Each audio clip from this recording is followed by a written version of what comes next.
things are gonna get weird. We have to hide under our desk. Do not trust the computer. So as we look back at JD and Vance in my life, we start to see that it ultimately was a path that was constrained to outside events, and even rather common. Of course, most Ohioans don't go to Yale Law School or even move out of the state, but many times in this story, we were both victims of circumstance, and we were reacting to the times we were living through. From him joining the Marines after high school during the War on Terror, to me doing improv like everyone else during the Obama years, we were truly just coconuts that fell out of a very specific coconut tree at a very specific time in history. And with that, we should consider the era that JD and I were both born into. We lived and are living through humanity's embrace of the internet. We were born into a world without the World Wide Web, and at some point throughout our lives, both of us have ended up poisoned by it. I fully admit that we can both be described as extremely or terminally online. We've been red-pilled, black-pilled, blue-pilled, based, ratioed, canceled, woke, cringe. I've been uplinked and downloaded, I've been inputted and outsourced. I know the upside of downsizing, I know the downside of upgrading. I'm a high-tech lowlife, a cutting-edge, state-of-the-art bi-coastal multitasker, and I can give you a gigabyte in a nanosecond. Vance has admitted that he is plugged into a lot of weird right-wing subcultures. For a cool party trick, find someone really reactionary on Twitter and then see if Vance is already following them. I think it's sufficient to say that both JD and I would greatly benefit from going outside and doing what the kids call touch grass. But not you. You stay right there on the internet, because we need to talk about J.D. Vance and his inability to show any evidence that he believes in anything in any durable way.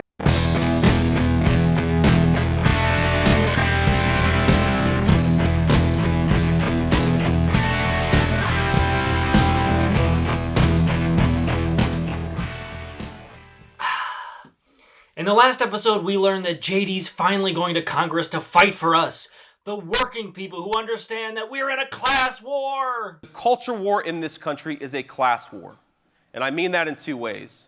The first way is that it is a war against middle and working class people. You look in the Democrat Party or the Republican Party, the most patriotic people, the best and most devoted to the country, whether they're black, white, whatever party that they're in, it's almost consistently those without a college education. It's the working and middle class people. Hell yeah, JD. Let's go out tonight and go kick Warren Buffett's ass. The extreme rich are clearly winning.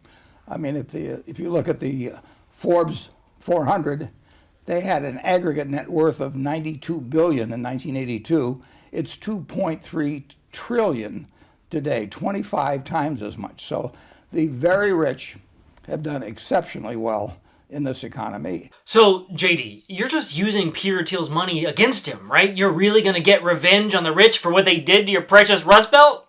Right? Right? Maybe.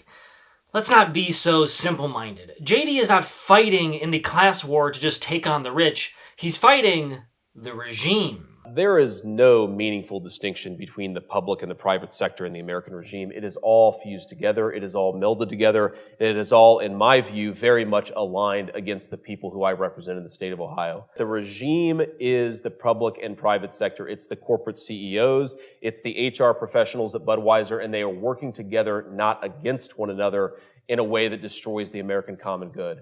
It's a bit like Nixon's silent majority.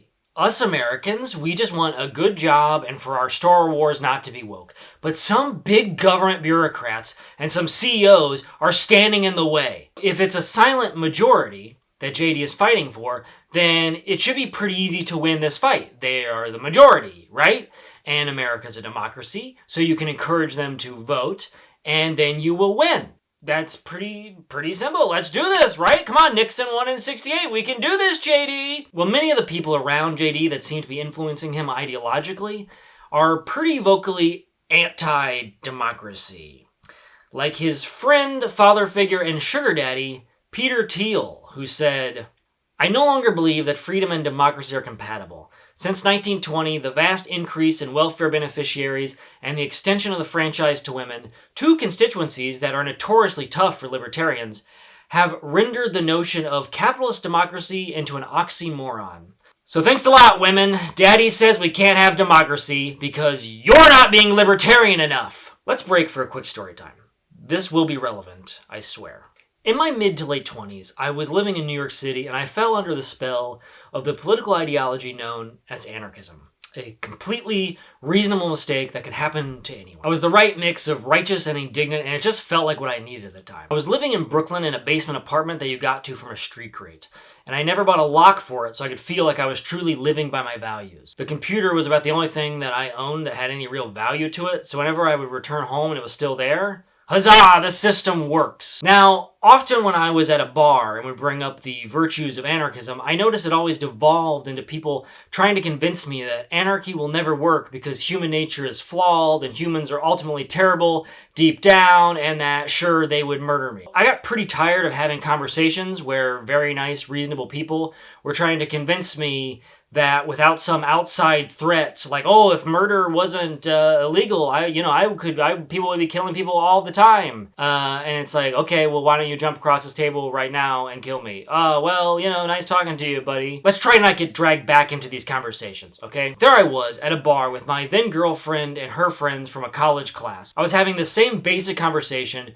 when the guy I'm talking to tells me that he is a fascist. Normally, this is a political affiliation that is yelled at you, not one you self-describe as. Oh, you're an anarchist? Well, how convenient, because I am your sworn enemy, a fascist. It was like when two dogs meet, or when Homer Simpson met Peter Griffin. He tells me, you should read the Fascist Manifesto. It's short, only 4 pages.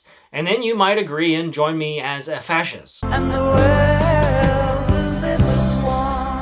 Okay, so my girlfriend and I leave the bar with this kid, and he invites us to keep drinking and talking back at his place. We hail a cab and are on our way, and he says, this is taking longer than usual. This guy is trying to, screw us out of our money. He's taking the wrong route. I only live a few blocks that way. Why is he going this way? Blah, blah, let's just get out and walk over there. My girlfriend and I are obviously very against this, but this kid is, very mouthy and very assertive. He's clearly going to get out. So are we going to stay in the cab and be like, okay, we're just going to keep riding around the block a few times and then we'll pay for the tab and get out and then come to your place and see you in like 15, 30 minutes. Okay, bye. No. He gets out of the cab and we join him.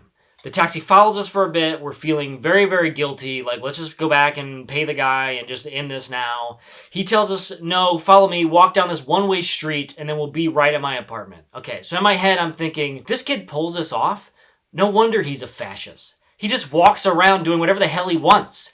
So in a way, I'm curious if I'm in the presence of some badass who just bends the world to his whim. It turns out that he was not some badass. After walking down the one-way street, a police car comes speeding down the wrong way and drives up on the sidewalk right by us. They sit us down on the sidewalk and do so carelessly that they break a glass root beer bottle that was in my girlfriend's tote bag. They tell us, let us talk to the cabbie, most likely we're going to make you pay, and then that's that. That was not that. And they decided to take us to the Bed-Stuy drunk tank and let us stay there for the night. So now this guy and I are in a cell with 12 other men. My girlfriend is in a cell right next to us with about 8 women. And I immediately regret ever falling for this guy's wrongfully deserved confidence. At 8 in the morning, they drive us to a separate location, take our fingerprints and mug shots, and then let us go. The cops never even do the paperwork to try us for anything. I say all this to emphasize a lesson I learned the hard way. Never hang out with a fascist. At least I just had to spend the night in a drunk tank. JD's fascist friends have him spending 4 months giving speech after speech about how much he likes Donald Trump. I think I won. You see, Peter Thiel is friends with this guy named Moldbug. Moldbug! He's known for being a major player in the anti-egalitarian and anti-democratic philosophical movement known as the Dark Enlightenment, or the neo-reactionary movement. Whenever I hear reactionary, I just think of an old person alone in an armchair full of anxiety, peeping out their windows. What was that? Who just pulled my driveway? Who's that? A neo-reactionary? Nah, we're freaking out wearing sunglasses, baby. In 2016, Moldbug told Milo Yiannopoulos,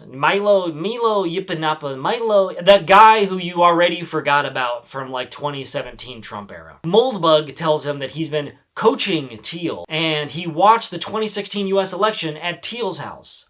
So, Mr. Boldbug, Mr. Bold Mug would actually, I think, be a better name. But let's call him Yarvin, because that's his actual name. And if you're thinking of a Yarvin, you probably got a pretty accurate picture of the guy in your head. He's the type of guy who thinks it looks good to pose for a photo like this.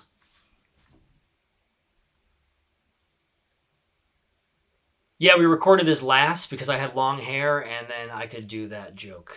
Lord Yarvin, or our prophet, as he's been called by his followers, by which I mean his Substack subscribers, says, the fundamental premise of liberalism is that there is this inexorable march towards progress. I disagree with that premise.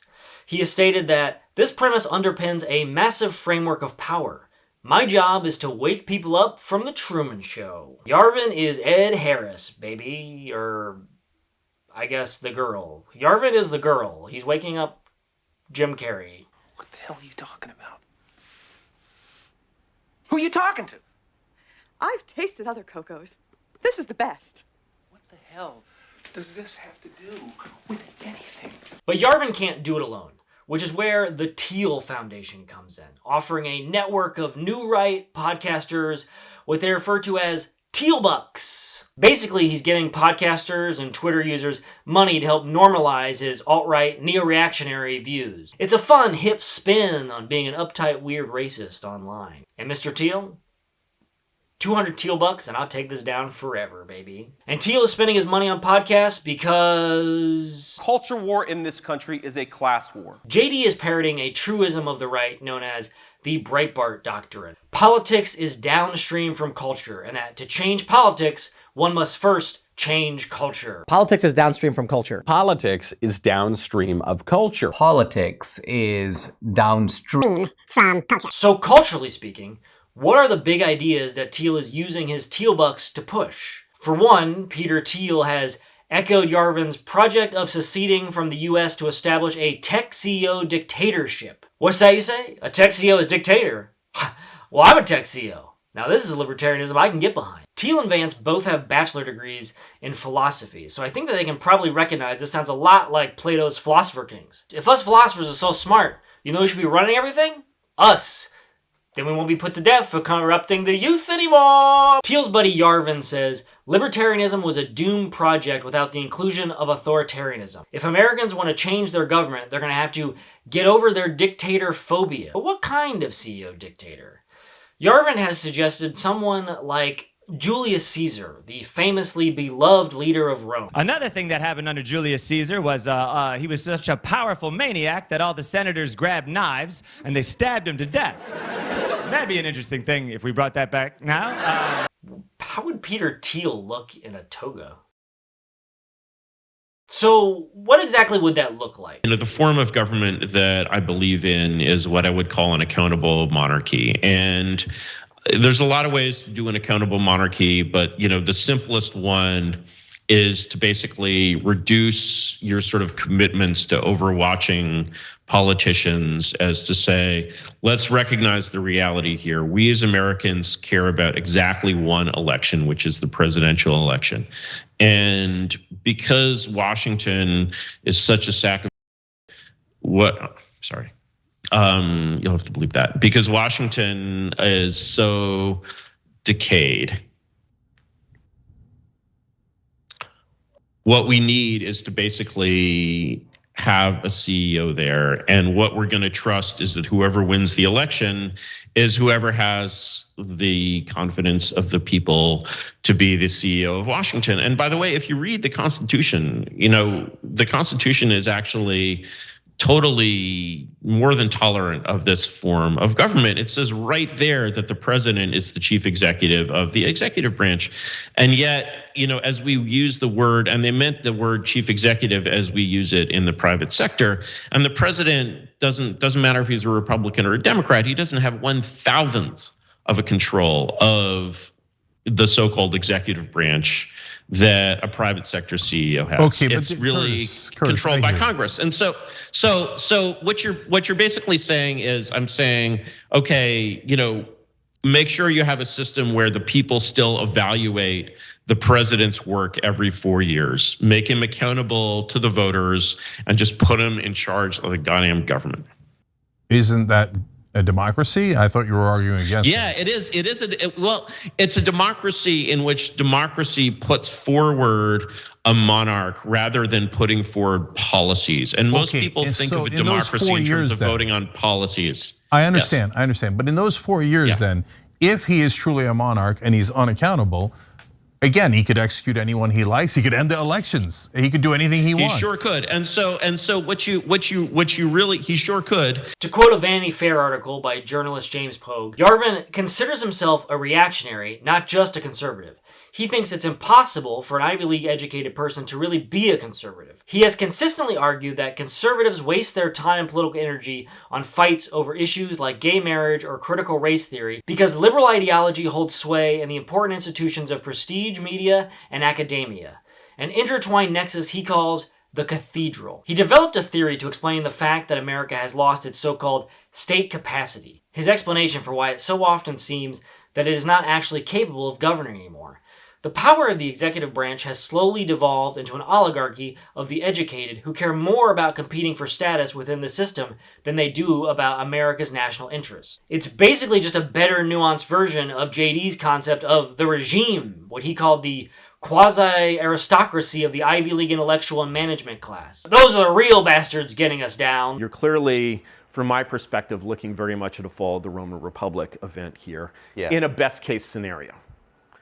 Worst case scenario is more like the fall of the Roman Empire. Right. Let's go for the best case scenario. But we're clearly at a transition between one form of government and another. Yes, and the thing that to observe, and the reason why the fall of the Roman Republic is a best case scenario is that it got a couple of very good CEOs in a row. It got Caesar, who was an excellent CEO, but could have worked a little harder on his personal security. And then it got Augustus, who was merely a very good CEO, who continued Caesar's regime for like 30 years or whatever. And by the time, Augustus had reinvented the Roman state, it was a pretty effective organization, and that's why it ruled the known world for the next 400 years, despite, fucking some shit up. As a 2014 Baffler article put it, mouth-breathing Machiavelli's dream of a Silicon Reich. When it comes to J.D. Vance, Yarvin has said, the highly respected journalism industry is up to its usual trick of portraying me as a significant influence on random normie politicians whom I've barely ever met. Youch.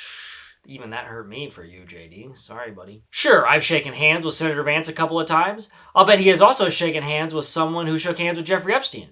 So have I, in fact. That makes us all pedos. While I admire the senator and think that he has some potential, he is hardly a friend of mine, and I can't imagine I have influenced him.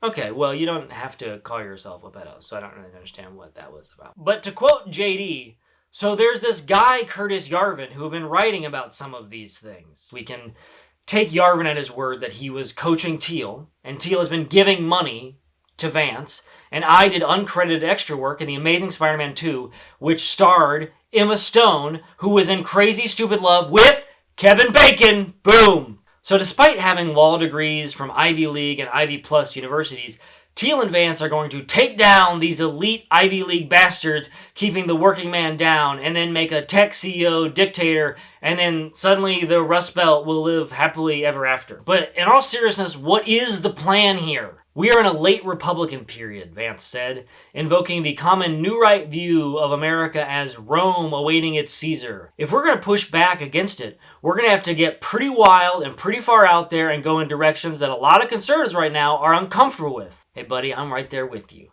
Let's get wild. Let's go there, all right? Let's make some conservatives uncomfortable. We're going to have to get a little uncomfortable. Yarvin is a computer scientist, and he has referred to his plan as rebooting the American government. Since 2012, he has been pushing a plan called RAGE, Retire All Government Employees. But he wants to do it with full pensions. Seriously.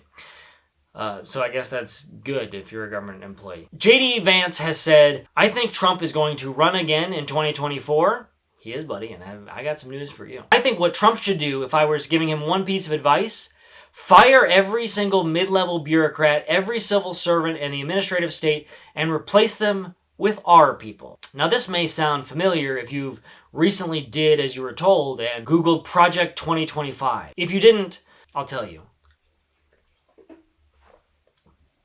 Project 2025 is a 900-page presidential transition plan published by the Heritage Foundation. It has everything laid out of what Trump should be doing in the first 125 days.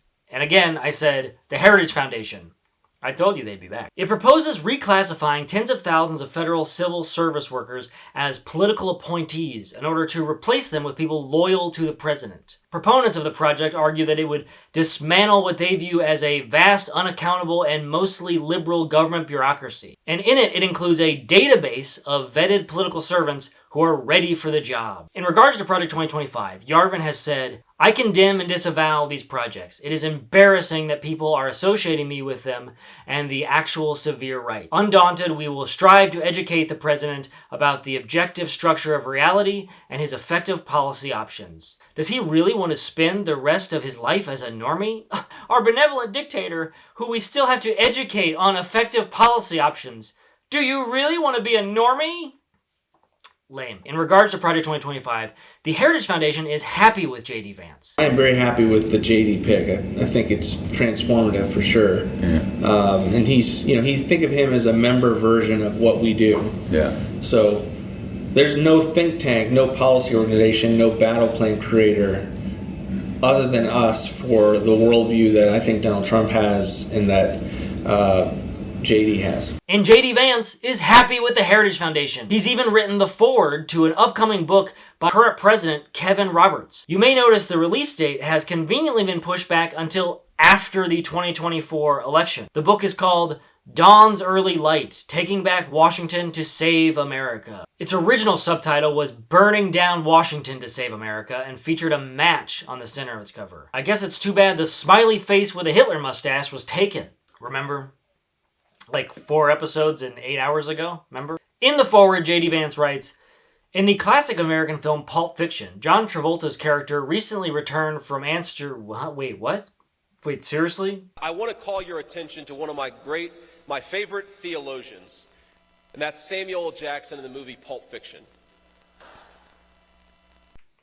Okay. In the classic American film Pulp Fiction, John Travolta's character, recently returned from Amsterdam, observes that Europe has the same consumer goods as America, but there is just a little different.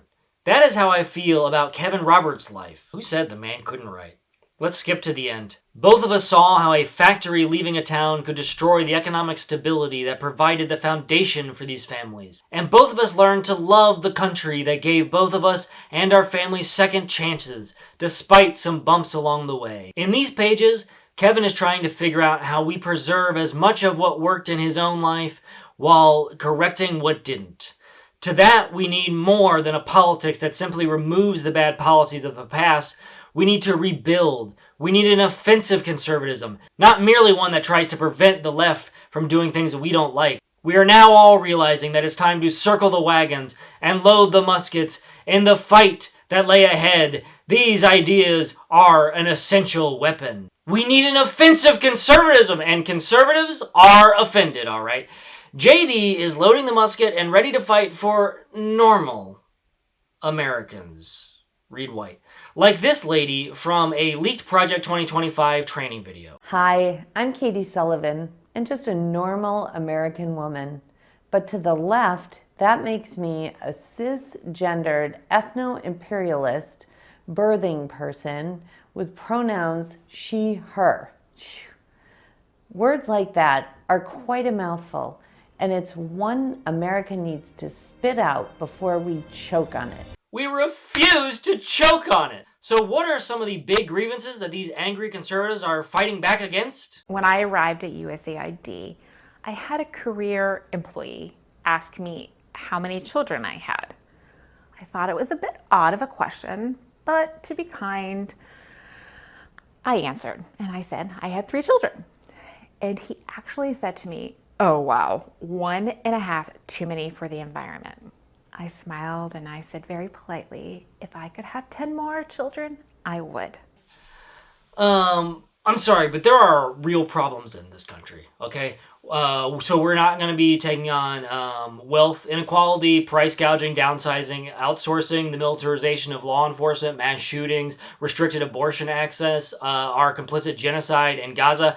No, we're going to take on and get our muskets and fight a guy at work who said that we're having too many kids because it's bad for the environment. This guy didn't even pass any laws that affect you. He's just a guy who said something, and he's a guy that you made up.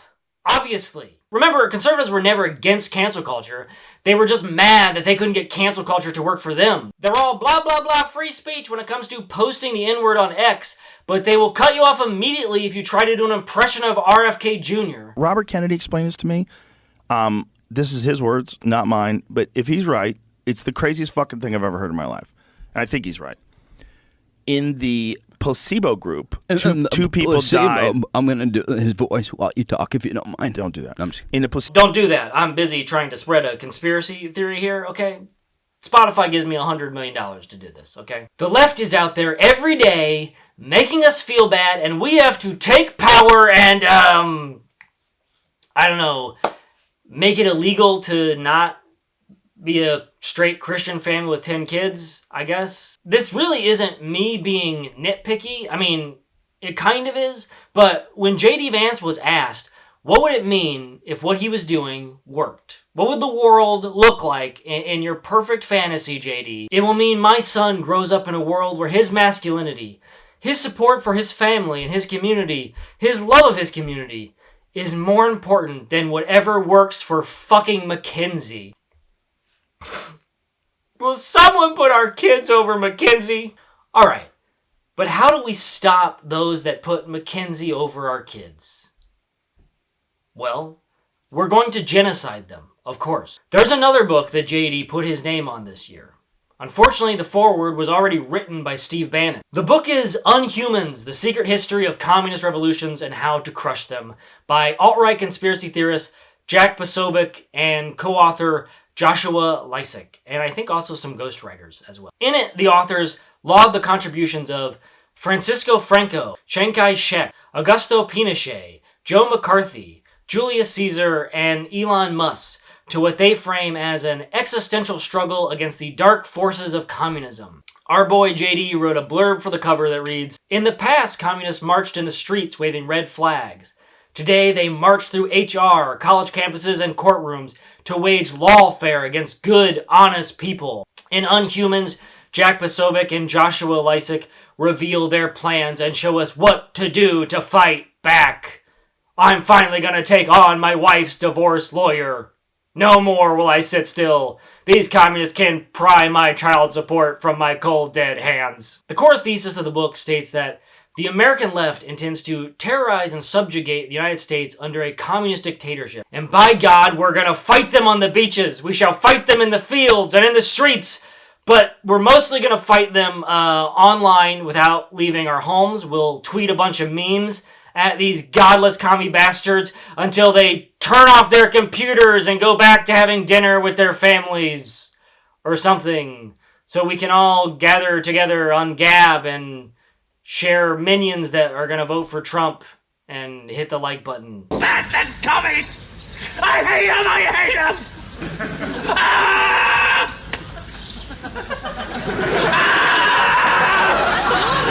Cheese ready? Kind of. We were the people who landed in Normandy and defeated the Nazis in Europe. It was us, the anti-communist, that defeated the Nazis. Oh, the Nazis and fascists were strung up in the streets, which is why we now laud Francis Franco, Chiang Kai-shek, and Augusto Pinochet. A quick look at Jack Posobiec, and let's look at him interviewing people at the DNC. Why we need into the abortion ban? Like, what is Oh, because you're with the guys who are with the vasectomies. You're on the vasectomy side of it. I'm not fucking anybody currently. So, like, I don't understand. Do you understand? They will cut this if there's language. I do. You're a fuck, Jack. All right. You. That's one of the things that we have. I can, but we can't have the language. Can't have the language. Lady, could you please stop swearing? I'm trying to show 7-year-old boomers at home why they should be ready to genocide you, and I can't do it if you're using inappropriate language. Let's look at another clip from the same interview. How many abortions have you had? How many abortions have you had? How many abortions have you had today? DNC. I'm getting paid by George Soros to have an abortion on the stage with no drugs. Which way are you going? Which way are you going? What do you mean, which way? Which type of abortion? What kind of abortions are there, Jack? There's pills, there's tools, there's number of ways. So it's going to be on stage. So a normal person would think that they would use tools, right? And vacuum it out and do all of that. Like if I took a pill that takes several days and nothing happens, you won't see anything. So you should probably like study how female anatomy works. I think this illustrates something very important about Jack and JD Vance.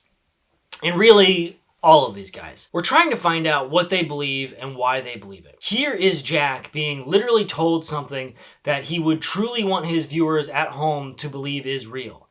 The Democrats are unhumans. They are soulless communists. But he knows that as monstrous as the Democrats are, and frankly you can argue that they are very monstrous, and that's for a whole different video. He knows that they're not going to be having a live abortion performed on stage during their convention, okay? They couldn't even get Beyonce. The point is, Jack doesn't even believe that the world is the way he seems to want people who like him to believe that it is. His book is about how the American left intends to terrorize and subjugate the United States under a communist dictatorship. Which I'll remind you, JD is stepping in with his buddies to say, no, not a communist dictatorship, a tech CO dictatorship. Jack has been called the king of fake news. In December 2016, Jack claimed without evidence that Disney had rewritten scenes in the Star Wars movie Rogue One to add anti-Trump scenes calling him a racist and call for a boycott of the Star Wars franchise. In November 2016, Jack attempted to discredit anti-Trump protesters by planting a sign at a protest reading, Melania. He denied his involvement to BuzzFeed News, but the same phone number was used in his contact with the website and the text message that he reportedly sent. In June 2020, during the protests against racism and police brutality in the wake of the murder of George Floyd, he falsely claimed that there were pipe bombs planted at the Korean War Veterans Memorial in Washington, D.C., and that federal assets were in pursuit. There were no pipe bombs, and there was no evidence that any federal assets were investigated. The claim was, however, picked up by the Gateway Pundit and retweeted to over 29,000 users on Twitter. So this king of fake news is sounding the alarm of a coming communist dictatorship, but is constantly having to make up a reality that he's trying to convince you is real that we need to fight back against. None of those things ever happened, yet he's just trying to get people to believe it. During the George Floyd protests of 2020, Jack and the rest of the right-wing grifters had their chance. The godless big city liberals were being beaten down by police, and it was time for rural Americans to stand up and take back their cities, or something. This was a time when the rhetoric of unhumans from Jack could really launch. Police violence was in full force against the left, and the president was their president. Okay, he was their guy to, finally stand up for them and fight back. Although if you remember, he was literally just hiding in the White House with the lights off until he emerged several days later like a groundhog to hold a Bible upside down in front of a church. But at that point, it was night after night of hysteria from the conservative arm of the neoliberal media apparatus, and the division that they sowed could only really create one incident of civil war. A pudgy 17-year-old who begged his mom to take him and his AR-15 across state lines to commit murder against the left. In Jack's book, he says, "There is no way to reason with those who manipulate the have-nots en masse to loot and to shoot. They simply hate those who are good-looking and successful, and these ugly liars who hate and kill are in league with big tech, undertaking the distinct revolutionary movement we are witnessing in the modern-day West." The book advises that law enforcement in red areas should target Antifa, Black Lives Matter, and some NGOs. As it's time to stop playing by the rules, they won't. Now we can write Jack off as a grifter, a troll, whose divisive fear-mongering is financially beneficial for him. Here's a clip from February that he later said his comments were not meant to be taken seriously. Welcome to the end of democracy. We're here to overthrow it completely. We didn't get all the way there on January 6th, but we will endeavor to get rid of it and replace it with this right here. We'll replace it with this right here. Amen. That's right, because all glory is not to government, all glory to God. So we can assume this is not far from the real beliefs of JD Vance. Is JD even still fighting for the Ohioans he grew up around? JD came to public limelight as the magical messenger to tell the liberals that Ohio Trump voters aren't gullible rubes, but are Americans who are tired of being at the whim of economic downfalls and have real material concerns about their lives. Oh, thank you, JD. Thank you so much. How exactly is any of this helping them? The problem, I think, is not that Ohioans are tired of being called racist and Nazis. Are you a racist? They're tired of voting for people who use economic populist talk to get into office and then spend their time appealing to people who have ties to white supremacy and push their anti-communist violent rhetoric. These racist and Nazis. He was arrested and released in the sanctuary city of Minneapolis. And by the way, I'm going to end all sanctuary cities immediately upon taking office. So it seems to me that the only people who think Ohioans are a bunch of gullible rubes are J.D. Vance and Jack and the rest of these online basement dwellers who benefit financially from spreading the idea that the world is terrible and that there is a group of elites actively out there against them. Which there may or may not be. We will talk about that in a second. Ohio has spent decades now trying to get real economic change and has gone from a swing state to a red state in the process. But instead of economic change, they just get more culture war. I don't think many Ohioans give a fuck that Star Wars is too woke, and they certainly don't give a fuck if you drink regular or diet Mountain Dew. They want to work 8 hours, come home, and drink a Bud Light and watch Young Sheldon. And yet, they turn on their TV and flip to a news channel, and it's a bunch of Young Sheldon lookalikes telling them that they should be mad about something someone said on TikTok today. Hell yeah, I love America, and I hate Bud Light because it's full of queers. Yeah! Freedom! That was all. So what does that mean? What you just said? What does freedom mean? No, you said I hate Bud Light. Why do you hate Bud Light? Well, because they cater all the wokeness and the not the un-American spirit. What was un-American that they did? But remember, according to JD, culture war in this country is a class war. So, as an Ohioan, I'm the little guy, okay? And I'm voting for JD and Trump to help me in this class war. And we're going to win by taking on this. M&M's, the candy company, has just announced that it's redesigning its cartoon characters to be more gender inclusive. Bet you didn't think M&M's were pushing intolerance, but they were. They've been changed. You're seeing the changes right now on your screen. The green M&M, you will notice, is no longer wearing sexy boots. Now she's wearing sensible sneakers. Yeah, we're going to take down Big M&M, and then this is somehow going to lower my taxes and raise my wages and lower the prices of gas and groceries. The culture war is a class war being fostered on us by the elites, the regime, the cathedral. But who are these people? Or better yet, where are these people? Any of us want to do the things that we want to do for our country and for the people who live in it. We have to honestly and aggressively attack the universities in this country. All right, so we must fight the universities and take back the culture to make it work for the good old working class. Us peasants need a cultural revolution. So Trump becomes president, and then Vance convinces him to shut down all the universities, publicly shame all the teachers and all of academia, and also the elites, and my landlord, and then force everyone who has a Twitter account or a Substack or a podcast to go work in the fields for a few years. But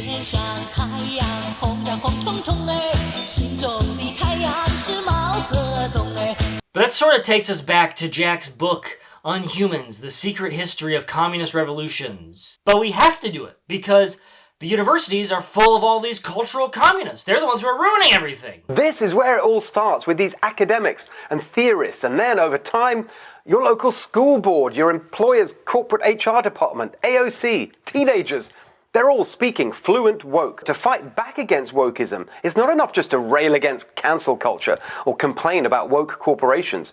We have to go to the source. The cure for the woke mind virus will be found in the very spot where society got sick in the first place, and that's in the universities. If you've gone to the universities, the reason why you're marching is because you've been spoon-fed postmodernism. They know what it is, okay? We don't know what it is. This ideology, again, isn't about teaching history. It's about teaching lies. It's about teaching racism. It was considered a kook fringe movement in the 1960s and 70s. Now, the United States military is promoting it. Now, every federal department and agency is promoting it, thanks to Joe Biden. Now, almost every school district is promoting it, thanks to these administrators and school board members, and of course the National Education Association and the American Federation of Teachers. And we're going to continue to talk about this on this program, and I hope you will pre-order a copy of American Marxism. This is here. This is now. It's in your face. Your kids are being taught this. This is resonating throughout our culture. Corporations are embracing this. Media platforms, of course, are promoting it. The Democrat Party is the home of all these ideological views. And so that's why, again, I wrote this book, American Marxism. It comes out July 13th. I hope you'll pre-order your copies. They are trying to end capitalism as we know it. So please hurry up and buy my book on Amazon before all capitalism is destroyed. So who are we talking about here? The cultural theorists, the postmodernists, the postmodern neo-Marxists. Who are these people? Who is the Marxist here? Show me any big names of political correctness. I think they fear like a good vampire fears garlic. Ironically enough, the core group that is being invoked here come from the birthplace of Peter Thiel, Frankfurt, Germany, a group made up of Jewish German Marxist professors who were shocked to see the working class embrace fascism under the Nazis rather than rising up in a socialist revolution. One that, for a moment, might have actually seen real potential in Germany had the founders of the movement not been tortured and executed by a government-sponsored paramilitary group. They decide that the reason for the lack of the rise of the proletariat is less economical or political, but more cultural. Remember the Breitbart doctrine that politics is downstream from culture? Well, these guys got there first by about 100 years. So they form a place called the Institute for Social Research, also known as Franklin School of Marxism. Okay, when you look at the background of critical race theory, this comes out of critical theory. Where does that come from? It comes from a school called the Franklin School that comes out of Berlin. The Frankfurt School, because they were in Frankfurt, not Berlin. The members of the Frankfurt School are largely influential, if you're into that type of thing. Because even if you like them and read them, you can admit that they actually had a very minuscule effect on changing real culture, especially in regards to inspiring political change through culture. During the 1960s, they actively debated amongst each other on whether they should even be involved in many of the student and working class protests that they just spent the previous decades lamenting for not happening. Most of them did not want to leave their ivory towers, with the exception of Herbert Marcuse, who openly came to the defense of the New Left, including one of his doctoral students, Angela Davis. I read what Herbert Marcuse wrote, and he wrote a lot. To a certain degree, the approach of this entire series owes a debt to the Frankfurt School and their analysis of the culture industry. But even as right-wing types like Mark Levin, Glenn Beck, and Jordan Peterson claim to have actually read them and feel threatened by them, they're never truly taking them very seriously. Rather, what they're really doing is keeping alive a conspiracy theory that originated in the 90s. It's been called a contemporary revival of the Nazi propaganda term cultural Bolshevism. And wouldn't you know it, this too involves our good friends, the Heritage Foundation. Take a shot. I told you they would be back. Take a shot. Come on. Specifically, one of its founders, Paul Weyrich, the man who literally coined the term moral majority. Oh, we're the moral majority, we're holier than thou. My God, we're here to tell you what we will and won't allow. And if we burn a book or two, it's 'cause they're so obscene.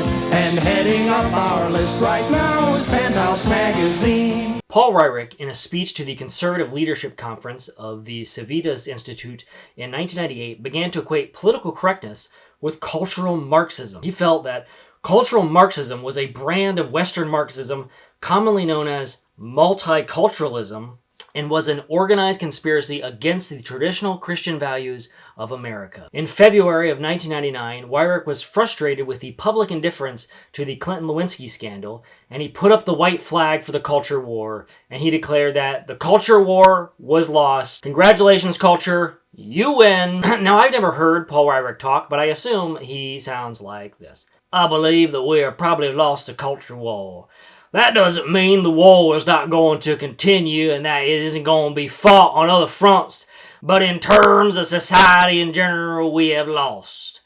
This is why even when we win in politics, our victories fail to translate into the kind of policies we believe are important. Therefore, what seems to me a legitimate strategy for us to follow is to look at ways to separate ourselves from the institutions that have been captured by the ideology of political correctness or by other enemies of our traditional culture. Congratulations to Terror for winning the war on terror, I guess. And to drugs for winning the war on drugs. And drugs have also won the war on drugs. Poverty has obviously just kicked our asses all around in the war on poverty.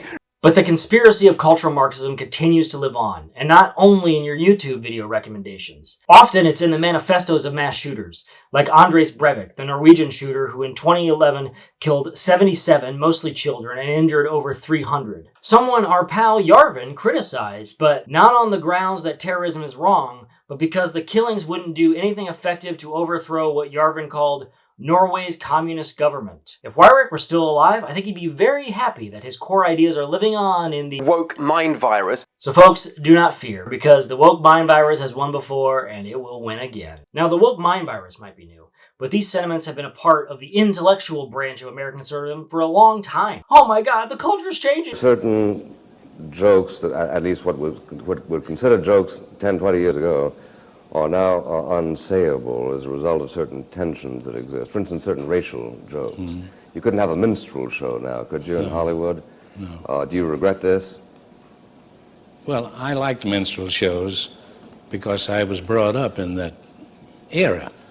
But I think it's wrong today. I think the colored people have such a struggle today that I don't think there should be any jokes connected with them. We can't do blackface anymore. Groucho, help! Help! I'm being oppressed! Everyone hates me because I'm Christian. I'm a Catholic and a member, therefore, of a minority group, and I distinguish... A minority group? Where is this? You're being facetious. Well, certainly in Hollywood. Huh? Not in real estate. The Frankfurt School was not about creating divisions within race and sexuality to make Christians feel bad. They were soberly analyzing the ways that capitalism reinforces itself in modern society. That reinforcement is deeply tied to not only our culture, but within numerous structures of our society. As Marxists, they were very pro-working class, to say the least. So let's look at the threat that they pose. So the war on capitalism. You see, the Marxists, or as Bernie Sanders likes to lie about himself, democratic socialists, they hate capitalism because capitalism does what? It proves Marxism wrong. Okay, so our buddies over at the Heritage Foundation help push a conspiracy trying to tie political correctness to the universities. Our boy JD is all about taking on the vile Marxist professors because the culture war is a class war. Here is where I think the whole ideology is starting to fall flat. In his book, Hillbilly Elegy, he says, working as a cashier turned me into an amateur sociologist. At this point, JD admits to reading books about social policy and the working poor. But he's not a small-town cashier living in 1999 anymore. It's 2024. He has friends with real power. He's a sitting senator. He could be vice president. And if he's vice president, then he's got 4 years where he's just one Donald Trump heartbeat away from being president. If he's serious about helping the working class in Ohio, it'd be a good time to ask him some serious questions. He's probably about as intellectual as the Trump administration is likely to ever get. So JD and the Heritage Foundation can use postmodernism and cultural Marxism as buzzwords to frighten evangelicals. And as we've seen, they have for many decades, and it was working. But shouldn't someone take these Marxist ideas seriously to try and tackle the contradictions of capitalism that will continue to plague the working class of Ohio? Aren't these contradictions somehow inherent to the logic of the system and not some weird outside threat? Shouldn't they be trying to understand that if they're really going to help the people from Ohio? The issue here is that when attempting to take Marxism seriously, they stumble. The other reason that Marx was wrong, there's a number of them. One is that even though creative products end up in the hands of a small number of people, it's not the same people consistently across time. It's the same proportion of people. And that's not the same thing. It's not the same people! Checkmate, you bloody bastard! Wow, I do wonder if Karl Marx ever considered that the business-owning ruling class under capitalism is somehow different than the hereditary ruling class under feudalism. If our friend Dr. Peterson was truly curious about this, he could, I don't know, literally Wikipedia feudalism, where Karl Marx has his own section. And if you, dear viewer, are curious, I recommend The Origin of Capitalism, A Longer View. So Marx is wrong because someday you too could be the 1%. Or you could be the 1% and not have to rely on luck or daddy's money or exploiting the labor of your friends and family and strangers.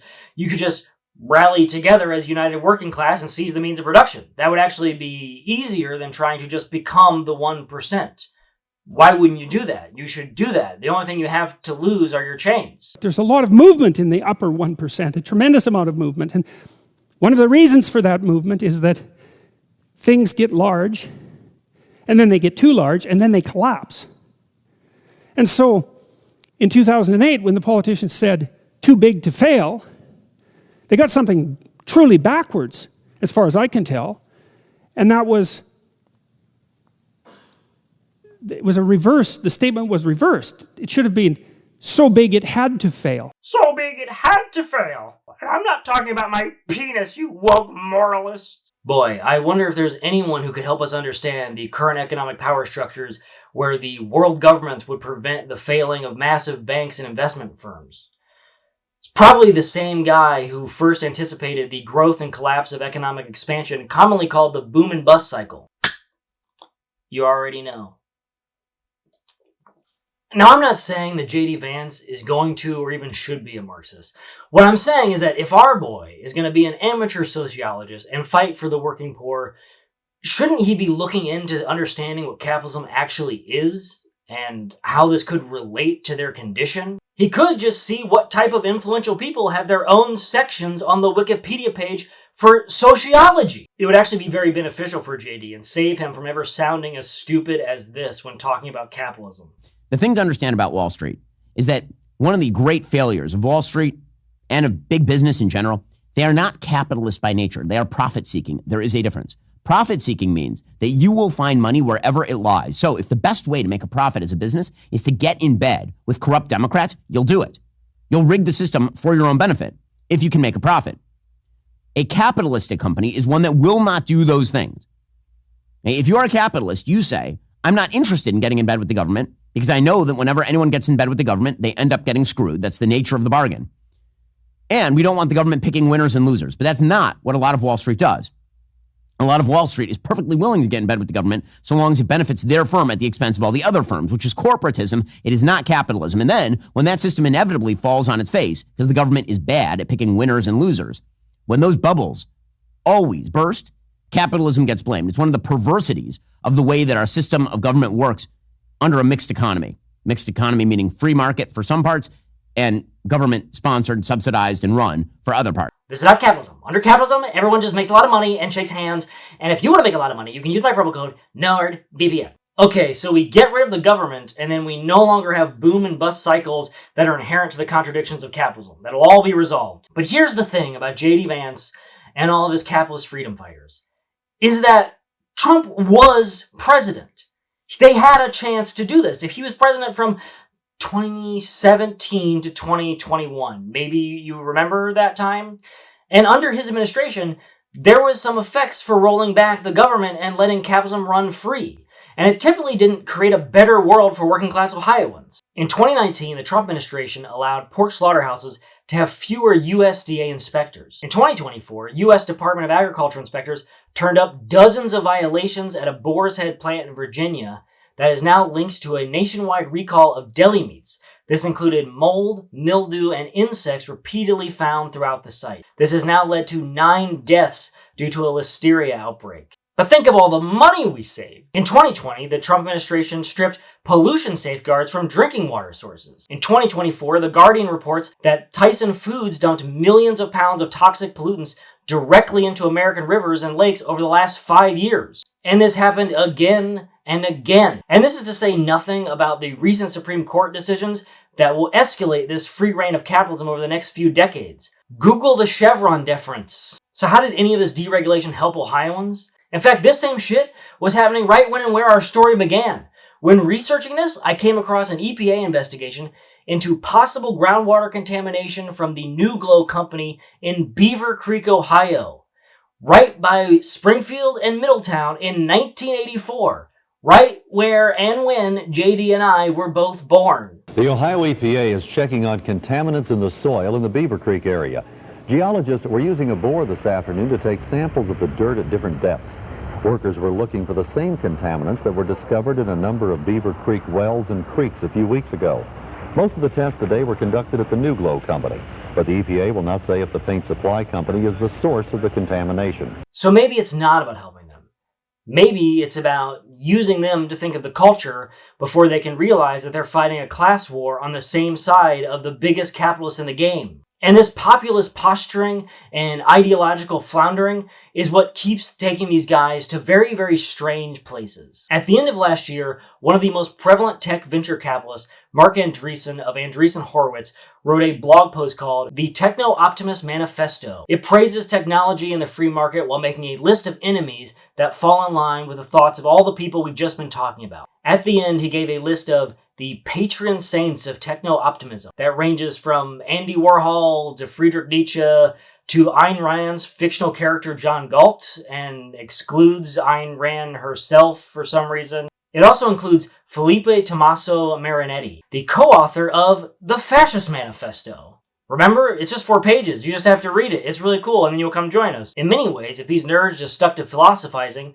they're really not so different from the Frankfurt School, trying to tie together grand narratives of power structures to get to pithy quips that easily explain why shit's so fucked up, man. Now, no shame to the Frankfurt School, but all these neo-reactionary male nerds could easily wind up having the same fate as Adorno, leading a grand lecture when suddenly some feminists come running at you topless to mock you for being a fuddy-duddy and dump flower petals all over you, and then you're so embarrassed that you retire from lecturing and then have a heart attack a month later. They love to quote Ronald Reagan that the problem with socialism is that eventually you run out of other people's money, but the problem with private equity is you eventually run out of public resources to suck dry.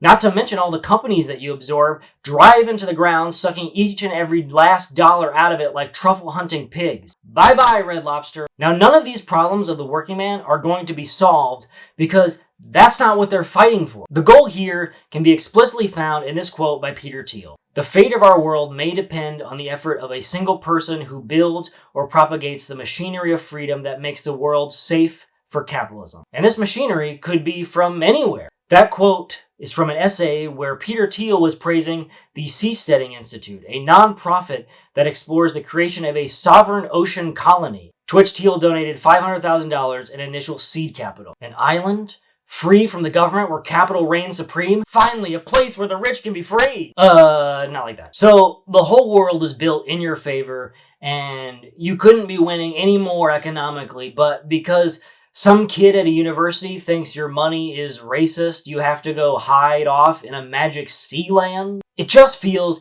that if JD was being honest when he says he's trying to solve these problems, then he'd have better insights. To help JD start to get honest about what the problems are, I want to provide him with this quote from Trinidadian historian C.L.R. James in his book, The Black Jacobins, about the history of the Haitian Revolution of 1791-1804. Which, by the way, is listed as a communist revolution in Jack's Unhumans book we talked about earlier, despite it being a slave revolt that happened 30 years before Karl Marx was even born.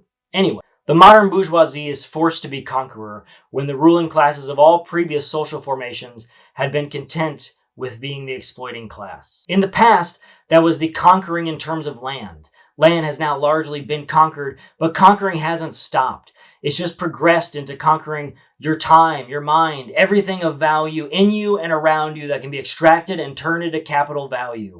Online shopping and a meta headset forever. In all of the big philosophical ideas presented by all of these dorks, they trip over each other trying to describe other symptoms and never the disease itself. Small towns are ravaged by drugs, housing costs, wealth inequality, and immigration that can be directly tied to the rapid economic changes that resulted from globalization, stagflation, price gouging, corporate cost-cutting, quarterly layoffs, downsizing, outsourcing, and other ways corporations struggle against the rate of profit to decline over time. But all of that is rarely ever confronted. Instead, it's the universities, the culture, the immigrants are somehow carrying all of the blame. JD and the big ideas of his buddies like Peter Thiel can't make your life better because they're not fighting for you. All they can do is describe the symptom because they don't want to touch the disease.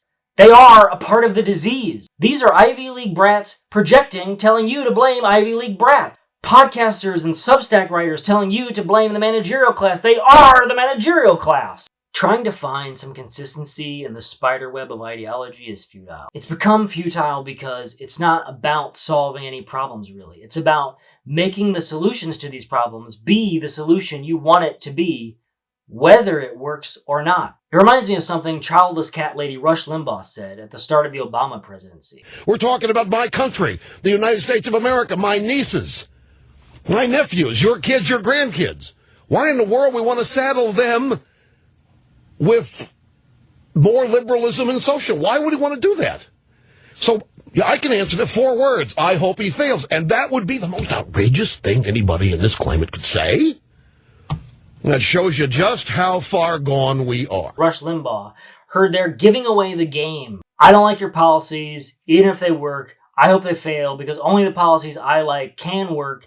And even if they don't work, they're just not being tried hard enough. Trickle-down economics didn't trickle at all, folks. When the fuck is more tax cuts for the ultra-wealthy going to be bringing down gas prices? But that sentiment is essentially at the heart of many of these ideologies being thrust by the right onto working-class Ohioans. For more information on governmental economic policies, particularly during the Obama administration, look up The Deficit Myth by Stephanie Kelton. And for more information on trying really hard to make your free capitalist ideas work at any cost, please read up about the involvement of the Chicago Boys and their economic meddling in South America in the 20th century. Damn you, universities! If you really want policies that work, it might help to go back to our good friend Ross Perot when he was talking about setting up a healthcare plan. Well, all else fails, just copy the country in the other part of the world that have better health care than we do at a lower cost.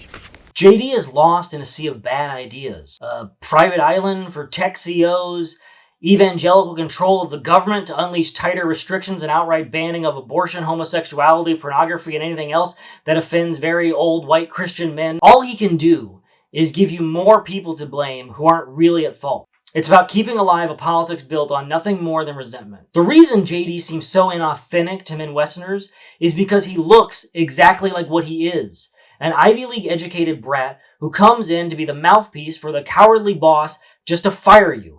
30 years of work down the drain as the company cut costs to show their shareholders that they had a positive quarter. There's a really easy way to get out of this sea of bad ideas. If he's an oracle from Ohio and his politics have gotten so far away from those that still live in his hometown, he can always just go out and talk to them. Now, we've already laughed at J.D. Vance trying to talk to people. And suffice it to say, J.D. Vance owns $1 million home in Cincinnati and $1 million home in Alexandria, Virginia. And both apparently are liberal neighborhoods. One of his neighbors said, "He can lean right all he wants, but that's not us," then laughed. Another added, "If I had my druthers, he wouldn't exist, but he can live where he wants." I actually did my own bit of grass touching when I was writing this. I was with my girlfriend's family spending a nice summer weekend on a lake in Kentucky. The neighbors had a Trump flag on their boat, and they were playing cornhole in the backyard. So soon the party started mixing. One game turned into another, and I'm drinking with a guy named Mark who's wearing a Trump 2024 shirt. The shirt and his politics never came up, but what does come up is a lot of music talk. He's got a TV playing all kinds of grunge stuff, and I put on Alice in Chains' MTV Unplugged. It's okay. The Friends Don't Let Friends Get Haircuts written on the guitar? Huh? Bet you forgot about that. He brings out his guitar and starts playing covers, and I'm singing along with him. We're drinking, having a good time, remembering all of this music we grew up on in the 90s. He plays Pink Floyd's Wish You Were Here, and afterwards I say, "Mark, what year was you born?" And he goes, 1984. And I say, "Hey, same here, brother. Same as me, same as J.D. Vance." And I ask him if, like me, and maybe J.D. Vance also remembers this, I said, "Was the first time you heard Pink Floyd's Wish You Were Here during a late-night infomercial?" The entire Pink Floyd experience. 26 tracks that took you to the edge and back. How I wish you were here. We're just two lost souls swimming in a fishbowl. The definitive Pink Floyd collection, newly remastered. And it was, because that's where I first heard it. He laughs, and, you know, it was this nice little moment that we had, because that's the goddamn culture industry back at work. At that moment, we were hanging out, reliving our youth with a shared love of music. And I couldn't imagine J.D. Vance or any of these Trump voting dorks that we've talked about being able to just have a beer and watch Alice in Chains' MTV Unplugged with a Trump voter. Also, the guy was a firefighter. Semper Fi, guys. We got some, it sounds like we got some fans and some haters. That's okay. And look, I know that this is a lame-ass Thomas Friedman style way to end this. Somebody broke open a fire hydrant here, and the real Egypt, in all its energy, passion, and hopes, is just gushing out here. So these dorks keep saying, politics is downstream from culture. But when it comes to culture, they're also still really, really weird and out of touch and not able to just have a conversation about it with normal people. So a week later, I was writing the bulk of this outline when I was traveling from Ohio to Kansas, and I looked around and I was like, I'm still not seeing this civil war. Jack's version of the world where like everyone is against, wait till the rural America rises up, just didn't seem to be happening. It seemed to be a lot of consumption of capitalist goods, if you want to be honest. There was no freakouts of like, oh, they're coming for our kids, or please someone do something to stop the libs. I'm sure it was there. I'm not being naive. I'm aware that there's political fights happening in government and schools and courtrooms, and it's affecting people across this country in a very, very real way. But the people who either believe or are being paid to fight on behalf of the Heritage Foundation are a moral minority. They lived in a bubble then, and they live in a bubble now, and most of the people that vote in the ways that they want them to vote don't even want or like the type of policies that these guys are trying to shove through. I mean, they have nothing in terms of an argument or a coherent worldview or a useful praxis, but what they do have is they are speaking on behalf of a hegemonic liberalism that is going to get us all fucking killed. It's got a lot of money. I agree, don't talk to them, but because they're distraction from the real fucking problem, which is that fascism arises because of the collapse of institutional legitimacy of liberal institutions. And that's how we got fucking Trump. It's how we're going to get what's coming next after him that's going to be even worse. Because if you think there's not going to be more ecological and economic catastrophes in the future that liberalism is wholly unsuited to fucking deal with, and that failure is not going to lead to fascism filling that fucking hole, you got another thing coming. And that's what these guys are. These guys who marched in Charlottesville, these are the people who are aware of the unspoken premise of this sort of zombie neoliberalism we're living in, which is that we're coming at a point where there's going to be ecological catastrophe, and it's going to either require mass redistribution of the ill-gotten gains of the first world or genocide.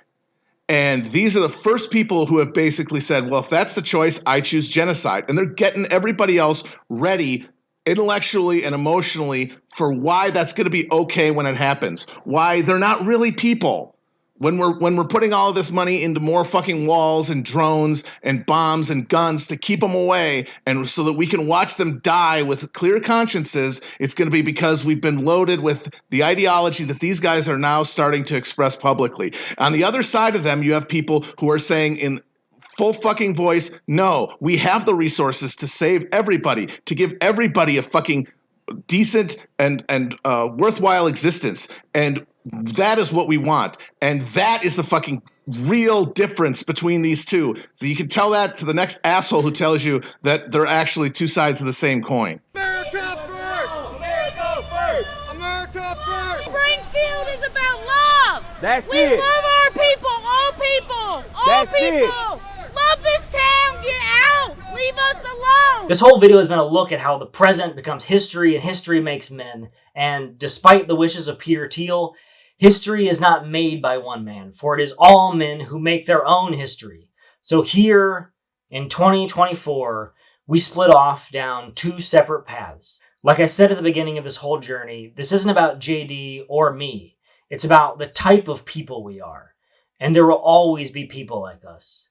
JD and I were born at almost identical times at an identical location, and we've come to see two completely different versions of the world. Look at my big bank account and my family. Has to be real. It's just a ride. And we can change it anytime we want.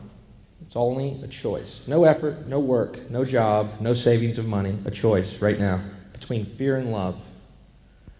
The eyes of fear want you to put bigger locks on your door, buy guns, close yourself off. The eyes of love instead see all of us as one. Here's what we can do to change the world right now to a better ride. Take all that money we spend on weapons and defense each year and instead spend it feeding, clothing, and educating the poor of the world, which it would many times over, not one human being excluded, and we can explore space together, both inner and outer, forever. Be exactly who you want to be, do what you want to do. I am he and she is she, but you're the only you. No one else has got your eyes to see the things you see. It's up to you to change your life, and my life's up to me. Be exactly who you want to be, do what you want to do. I'm he and she is she, but you're the only you. No one else has got your eyes to see the things you see.